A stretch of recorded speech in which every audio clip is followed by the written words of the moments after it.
Frankie Morgan here from FM Boxing Media. Today I'm with Charles and Harry Armstrong. How you doing, boys? We're fabulous, Harry.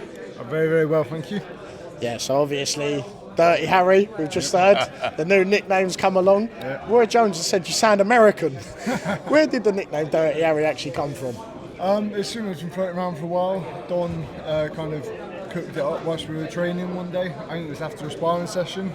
Yeah. When we Dirty Harry and it stuck and it just took off from there. It was fouling continuously, doing dirty tricks on when he's fouling. So the name came from that, and he looks like a cowboy. You know Clint Eastwood, who also did a movie called Dirty Harry. Yeah. Hence why I put the two together: the fouling in the ring, the dirty tactics in the ring, and his image, his looks, fused the two together, and that's where the cowboy hat comes in. Because Clint Eastwood was originally a cowboy. That's what he's known for, the movies, the westerns. Yeah. Then when he stopped doing the cowboy movies, he became a cop in a film called Dirty Harry. So that's where the character was born. So there you have it, a modern day Dirty Harry, but he's English. So for everyone I've been asking, we've now finally got the backstory. But Exactly. Don, I want to ask, obviously you're in the corner of Daniel Dubois, Harry. So Daniel's now reached his goal that he always wanted to be a world champion. What's the end goal at the moment for Harry? What are you expecting by the end of his career? He'll sit down with the wife, the kids, have a look on the side. What belts are we expecting to see on that cabinet? Well, basically, when every boxer, I'll let him answer this question, but I'll say my bit. Every boxer I train, the first thing I ask them is like an interview. What do you want? What do you want from boxing? And they will all tell you, I want to be a world champion. Exactly. But there's a route to getting to be that world champion. That route is where we are at the moment. We've tried a few times, we've failed, but you don't fall on the first hurdle and stay down. Okay, like you told us you was in Johnny's corner. Yeah, that's fine. This is sport, man. Yeah. And we lost that on that occasion. He also had another televised fight against Jamie TKV, and we felt we won the fight. If the decision went Harry's way, nobody would scream about it. Yeah. If they called it a draw, nobody would scream. It was on their own show, and again, that's an L on Harry's record. But that's not going to stop Harry pushing and trying. If I didn't believe this young man will make it to the level that we believe he can, obviously there's preliminaries you have to go through to get to that world title. This platform on the Fight Zone thing with Dennis Hobson, America versus United Kingdom, this is part of the journey. When we got the call, it's a no-brainer, jumped on it because it's a part of his development. Harry, would you mirror exactly what Don just said there? I don't think he could have said it any better. But in terms of titles, obviously we want the southern area as fast as possible. Then we'll go for the English, then we'll go for the British, and then we'll see where we stand. End goal is world title. I've got one in the gym in my compadre in Daniel Dubois, and he shows me what it takes to get there, so that's what I'm after. Yeah, so obviously you're going to be hoping for Daniel to step out, maybe in a unified clash with Usyk next. We're not too sure what's definitely going on.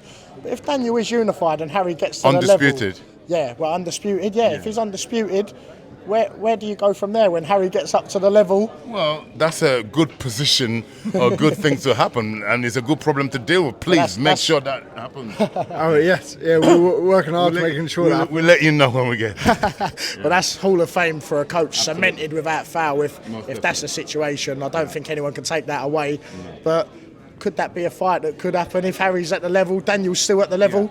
I'll give you an example. When I was training Derek Chisora many years ago, Derek was the British champion, and Anthony Joshua, whom I also trained as an amateur or during his amateur career. There's a long story, but the story is the split. Joshua left my gym because Derek didn't want him there, right? And I told Derek, I said, you're the British champion. You're 5 years ahead of him in terms of development.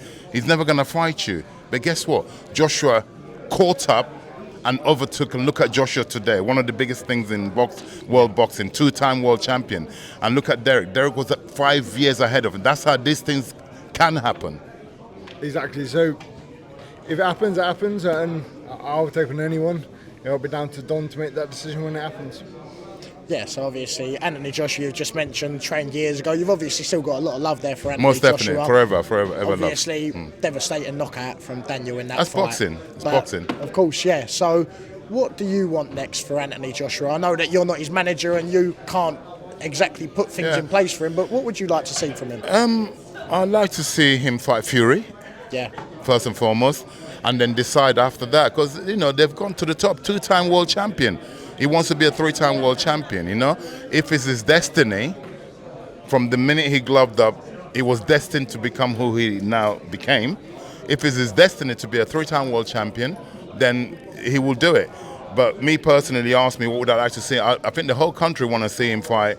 He wants to fight Fury, and it would be a shame if they both retired and that fight never got on. It would be really a shame. I think they should do that fight and then see for themselves what happens after. So would you maybe say that the Fury retirement isn't exactly what it looks like? Or? Yeah, I don't blame him. The man says I'm retired. So as we speak, he's retired, spending time with his family. Yeah, but knowing Fury needs boxing, and boxing needs Fury. The character he is and what he's achieved. He's the one who went to Germany to rescue, should I say, those belts from Vladimir Klitschko. Yeah. The Klitschko's brothers held those belts to ransom for 12 whole years.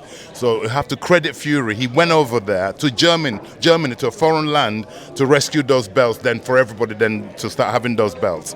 Yeah, so it'd be great for him to make a comeback against AJ, Wembley Stadium, and then decide what to do after that. Do you think there couldn't be a stadium big enough for that fight? Exactly. I think if you had double capacity in Wembley, it will fill it. Yeah, so Harry, I just mentioned obviously good mates with Johnny Fisher. Now he's just had a very tough fight against Dave Allen. If you come through this and then get through a couple more, could that maybe be a rematch in the future? I'd rematch 100% want. I'd step in there tomorrow for that rematch. I'd absolutely love it. Definitely. Right, I just want to say thank you very much to the pair of you. I want to wish you the best in the future with you and Harry, you and Daniel as well. Thank you. And for everyone else going forward. Thank you. God bless. Much. Cheers.